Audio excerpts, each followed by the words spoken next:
நம்ம சிறகடிக்க ஆசையில் என்ன நடக்க போகுதுன்னா, ரோகிணி வந்து சமையல் செய்கிறாங்க. விஜயா வந்து ரோகிணியை சமையல் செய்ய சொல்லிட்டாங்க. அதனால் ரோகிணியை சமையல் செய்கிறாங்க. சமையல் செஞ்சு எடுத்துகிட்டு வந்து டைனிங் டேபிளில் வைக்கிறாங்க. எல்லோரும் வந்து சாப்பிட வாங்க அப்படின்னு சொல்லிட்டு எல்லாத்தையும் கூப்பிட்றாங்க. எல்லாம் சாப்பிட வர்றாங்க. சாப்பிட வந்து உக்காந்துருக்கும் போல் மனோஜ் வந்துட்டு இது என்னது அப்படின்னு சொல்லி தேங்காய் சட்னி மனோஜ் சாப்பிடுங்க அப்படிங்க. தேங்காய் சட்னியை வச்சு சாப்பிட்றாங்க. என்ன ஒரு மாதிரி வித்தியாசமாக இருக்குது அப்படின்னு சொன்னேன். ஆமாம், கொஞ்சம் தண்ணியாகிடுச்சு, அதனால் நான் மைதா மாவை கலந்துட்டேன் அப்படின்னு சொல்லி சொல்கிறாங்க. சொன்ன உடனே விஜயா வந்து ஒரு மாதிரி மூஞ்ச வச்சுக்கிறாங்க.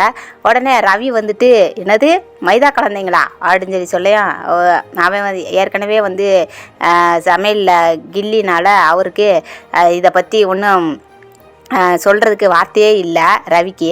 அதனால் மனோஜ் வந்து பொண்டாட்டியை பெருமையாக பேசுகிற மாதிரி இது என்ன இப்படி செஞ்சுருக்கா, இது என்ன அப்படி செஞ்சுருக்கா அப்படி சொல்லி பெருமையாகவே சொல்லிக்கிட்டே இருக்கிறாரு.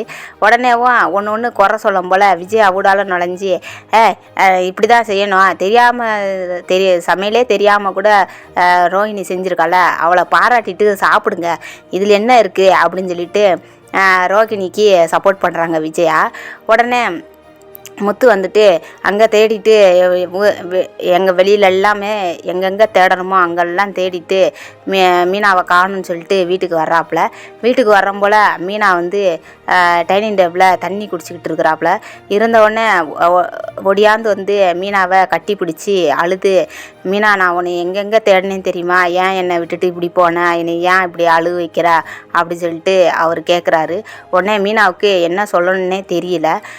மீனாவும் கட்டி பிடிச்சி அழுக ஆரம்பிக்கிறாங்க.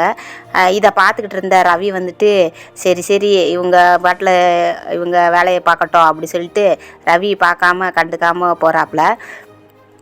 அப்புறம் எல்லாரும் வீட்டில் உள்ளவங்க எல்லாருமே வந்து பார்க்குறாங்க. பார்த்த உடனேவும் இன்றைக்கி எபிசோடு இதுதான்.